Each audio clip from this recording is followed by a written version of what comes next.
नमस्कार साथियों, welcome to वेवांता। एक बार फिर से आप लोगों का वेवांता के इस YouTube प्लेटफॉर्म पर मैं डॉक्टर भरत कुमार रजक आपका स्वागत करता हूं। दोस्तों, जैसे कि आप देख रहे हैं कि आज मैं बहुत उम्दा कॉन्सेप्ट लेकर आया हूं और आज की इस क्लास में एक छोटे से सेशन में मैं आपको डिमांड मांग से रिलेटेड एक कॉन्सेप्ट कराने वाला हूं, जिसको हम लोग कहते हैं यहाँ movement along the demand curve, मांग वक्र पर चलन, और इसको कहते हैं shift in the demand curve, मांग वक्र में शिफ्ट।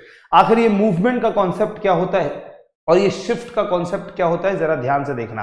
तो जब मैं मूवमेंट की बात करता हूं तो दोस्तों, मूवमेंट किसे कहते हैं, एक्चुअली मैं पहले से ही एक ले रहा था, लेकिन थोड़ी सी टेक्निकल एरर आ गई, इसलिए बोर्ड पर पहले से ही लिख गया, तो तुम लोगों को और फायदा हो गया। देखिए दोस्तों, अगर हम मूवमेंट की बात करते हैं तो यहां पर अगर हम डिमांड कर्व बनाएं तो ओ एक्स एक्सिस में हम दिखाते हैं क्वांटिटी डिमांडेड, मांग की मात्रा को, और ओ वाई एक्सिस में हम दिखाते हैं प्राइस, कीमत को। और ये जो डीडी दिख रहा है ब्लैक लाइन से, तो ये डीडी हमारा डिमांड कर्व है। अब ये मूवमेंट क्या है, जरा ध्यान से देखना। तो अगर अपना प्राइस, ध्यान से देखिए यहां से, अगर अपना प्राइस P है तो इस P प्राइस पर क्वांटिटी डिमांडेड Q है और पॉइंट हमारा A है, राइट। अब अगर हम इसको ऊपर की ओर ले जाते हैं तो प्राइस हो जाता है हमारा P1 और क्वांटिटी डिमांडेड हो जाती है Q1। तो यहां पे पॉइंट क्या मिला, B। तो जब A से लेकर हम B की ओर गए, जब हम A से B की ओर गए तो ये ऊपर की ओर जा रहा है, तो इसे कहते हैं movement up along the demand curve. अब यहीं पर जरा एक बात ऑब्जर्व करो, अगर हम P पॉइंट से Q तक आते हैं तो OQ हमारी डिमांड है, लेकिन जब ये मूवमेंट अप करता है तो डिमांड OQ से OQ1 कम हो जाती है, कम हो गई, इसलिए हम इसको कॉन्ट्रैक्शन कहते हैं। कॉन्ट्रैक्शन, कम होना। दोस्तों, इसी तरीके से अगर मान लो प्राइस हमारा P है, पॉइंट A है डिमांड कर्व पे, क्वांटिटी डिमांडेड Q है, अगर हम इसको नीचे, प्राइस हमारा P2 होता है तो इस P2 प्राइस पर क्वांटिटी डिमांडेड Q2 हो गई और ये पॉइंट हो गया हमारा यहाँ पर C। तो अगर मैं A से C की ओर आता हूं, ध्यान सुनना, A से C की ओर आता हूं तो इसको मैं कहता हूं movement down along the demand curve, मांग वक्र, movement down along the demand curve, right. जब ये मूवमेंट डाउन हो रहा है तो गौर से देखिए, OQ से डिमांड बढ़कर OQ2 हो गई, तो इसको हम कहेंगे एक्सटेंशन इन क्वांटिटी डिमांडेड, मांग की मात्रा में एक्सटेंशन। तो दोस्तों, ये कंप्लीट कॉन्सेप्ट हुआ मूवमेंट का। तो यहां पर आप लोगों के एग्जाम में क्या क्वेश्चन आएंगे अभी मैं थोड़ी देर बाद बताऊंगा, लेकिन आपने मूवमेंट का कॉन्सेप्ट यहां पे सीखा कि जब मूवमेंट अप होगा तो क्वांटिटी डिमांडेड में कॉन्ट्रैक्शन होगा, जब मूवमेंट डाउन होगा तो क्वांटिटी डिमांडेड एक्सपेंशन होगा, राइट ना।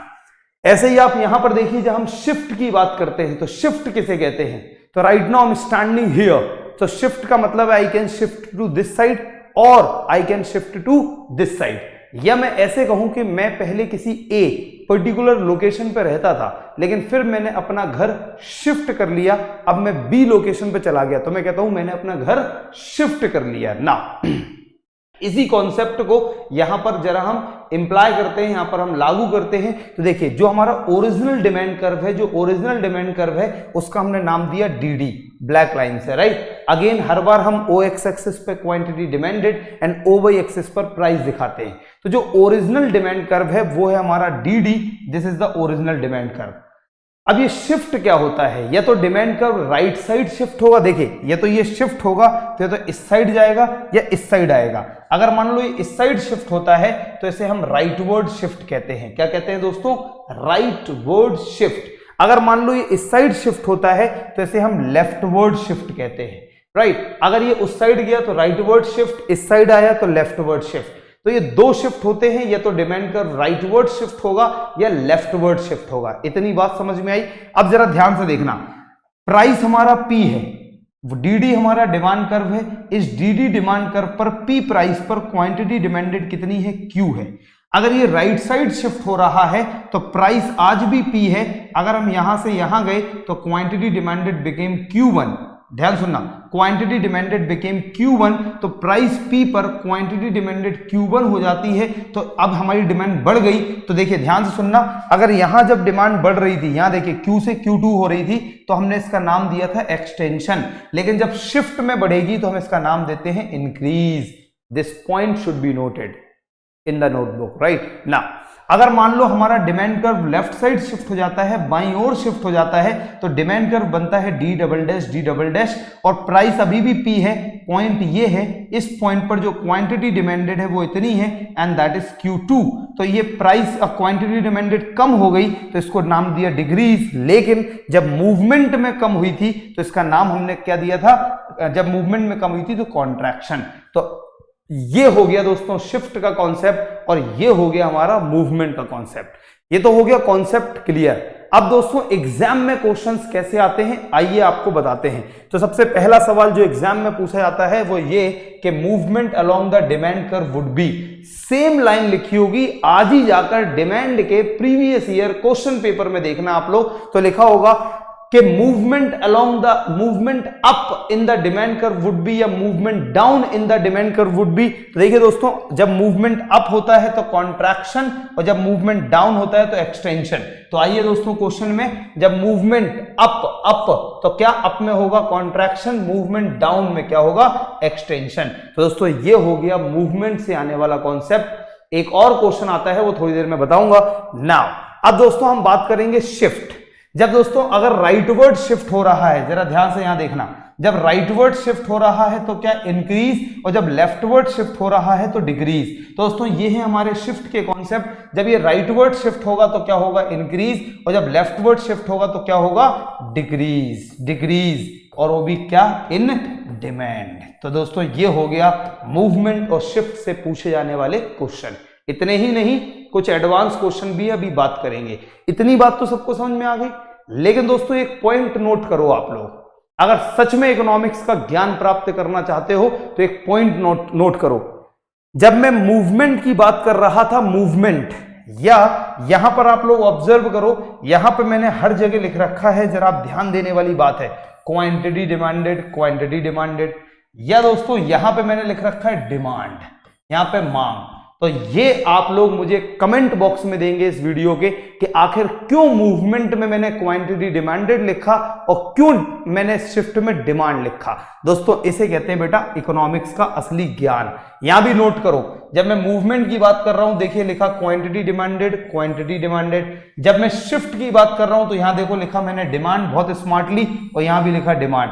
तो आप लोगों का क्वेश्चन ये है कि आखिर क्यों मूवमेंट में मैं क्वांटिटी डिमांडेड वर्ड यूज कर रहा हूं और क्यों शिफ्ट में डिमांड वर्ड यूज कर रहा हूं, आखिर what is the difference between what. तो आप लोगों को बताना है कि क्वांटिटी डिमांडेड वर्सेस डिमांड के बारे में। दोस्तों ये आपका आज की इस क्लास का क्वेश्चन है कि क्वांटिटी डिमांड और डिमांड में क्या अंतर है ना। इसके अलावा कुछ और क्वेश्चंस हैं जो एग्जाम में पूछे जाते हैं, जैसे एग्जाम में क्वेश्चन आ सकता है simply movement along the demand curve would B. Exam में यह भी क्वेश्चन आ सकता है कि movement along the demand curve would B. Simply न तो कहा मूवमेंट अप ना कहा मूवमेंट डाउन।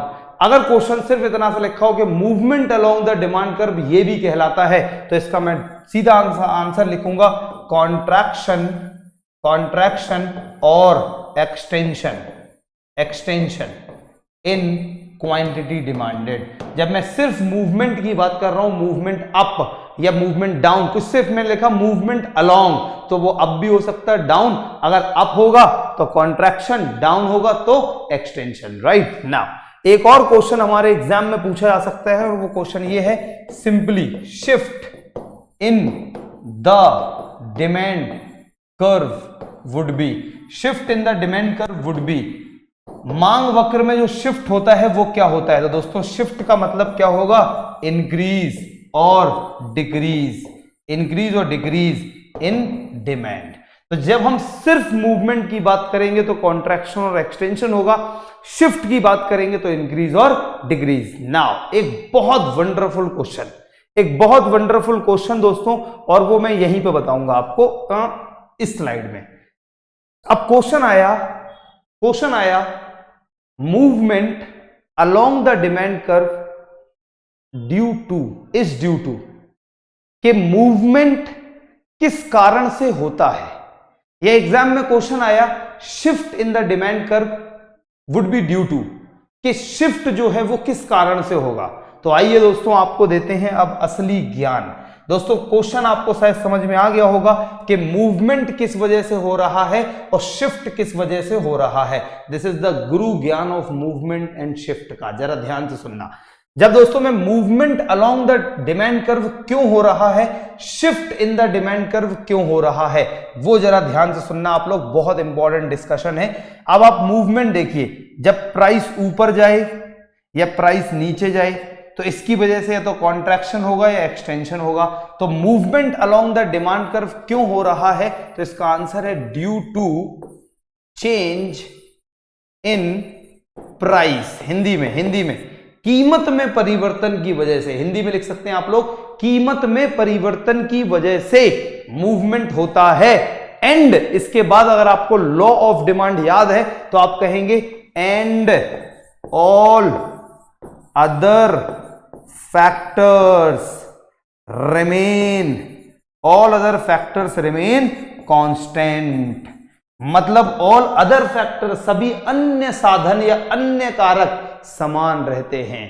अब मुझे लगता नहीं कि मैं आप लोगों को बताऊं कि अदर फैक्टर्स क्या हैं। तो अदर फैक्टर्स में आएगा इनकम ऑफ द कंज्यूमर, उपभोक्ताओं की आय, number of consumers in the market, बाजार में उपभोक्ताओं की संख्या, टेस्ट एंड प्रेफरेंस, स्वाद एवं प्राथमिकता, फ्यूचर प्राइस एक्सपेक्टेशंस, भविष्य के अनुमानित कीमतें, प्राइस ऑफ रिलेटेड और अदर गुड्स, बोले तो कॉम्प्लीमेंट्री और सब्स्टिट्यूट गुड्स। ये सारी चीजें मैंने आप लोगों को पहले वाले वीडियोस में बता रखी हैं। तो दोस्तों आज आप लोगों को समझ में आया कि मूवमेंट का कॉन्सेप्ट किस वजह से होगा, कीमत में परिवर्तन की वजह से, बाकी अन्य सभी कारक समान रहते हैं।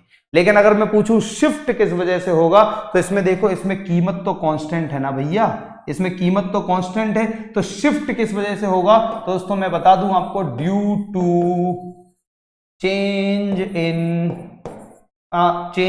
in other factors and price would remain what, constant। मतलब क्या हिंदी में अन्य कारकों की वजह से एवं कीमत समान रहती है। भाई अन्य कारक का मतलब है कीमत तो समान है, ध्यान से सुनना, number of consumers in the market, बाजार में उपभोक्ताओं की संख्या बढ़ गई तो demand increase, number of consumers in the market घट गई तो demand decrease, income of consumer, अगर उपभोक्ताओं की आय बढ़ती है तो इंक्रीज, घटती है तो leftward shift decrease, taste and preference, स्वाद एवं प्राथमिकता, नॉर्मल कंडीशंस हैं तो एसी की डिमांड डीडी है, गर्मियां तो एसी की डिमांड इंक्रीज, ठंडियां तो एसी की डिमांड डिक्रीज, प्राइस कुछ भी हो भाई साहब। तो इसका मतलब हुआ दोस्तों, मूवमेंट किस वजह से होता है, कीमत में परिवर्तन की वजह से, अन्य कारक समान रहते हैं। शिफ्ट किस वजह से होता है, कि अन्य कारकों में परिवर्तन की वजह से एवं कीमत समान रहती है। तो मिलेंगे दोस्तों अपनी अगली क्लास में। उम्मीद है आपको ये छोटा सा कॉन्सेप्ट समझ में आया और आज ही जाकर इससे रिलेटेड क्वेश्चन